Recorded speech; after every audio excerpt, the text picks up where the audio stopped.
বড় ধরনের সংস্কারে হাত দিলে জাতীয় নির্বাচন সংকটে পড়তে পারে বলে মন্তব্য করেছেন বাংলাদেশের কমিউনিস্ট পার্টির সাধারণ সম্পাদক রুহিন হোসেন প্রিন্স।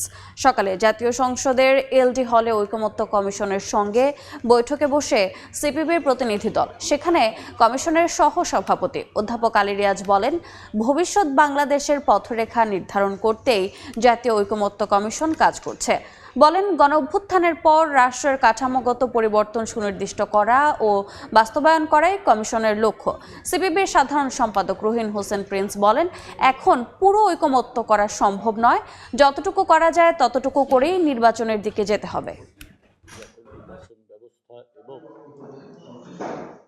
বাংলাদেশের কমিউনিস্ট পার্টি এদেশে ঔপনিবেশিক শাসনের বিরুদ্ধে যে লড়াই, সেই লড়াইয়ে অগ্রগণ্য হিসেবে ভূমিকা পালন করেছে।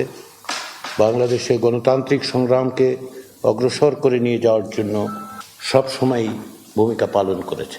রাষ্ট্র কাঠামোর পুনর্গঠন, পুনর্বিন্যাসের জন্য যে আলোচনা, সংস্কারের যে আলোচনা, সেই আলোচনা প্রকৃতপক্ষে আপনাদের দীর্ঘদিনের সংগ্রামেরই এক ধারাবাহিকতা। অন্তর্বর্তীকালীন সরকার, তার কতকগুলো অন্তর্বর্তীকালীন কাজ আছে, এটা রুটিন সরকার না।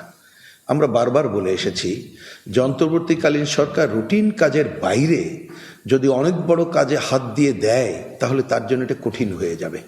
এবং এই কঠিন কাজ করতে যেয়ে অনেক সময় এমন কতকগুলো বিতর্কের সম্মুখীন হতে পারে, তার যে অন্যতম যে কাজ, যে একটা সুষ্ঠু গ্রহণযোগ্য নির্বাচন উপহার দেওয়া, সেইটাও কিন্তু সংকটে পড়তে পারে।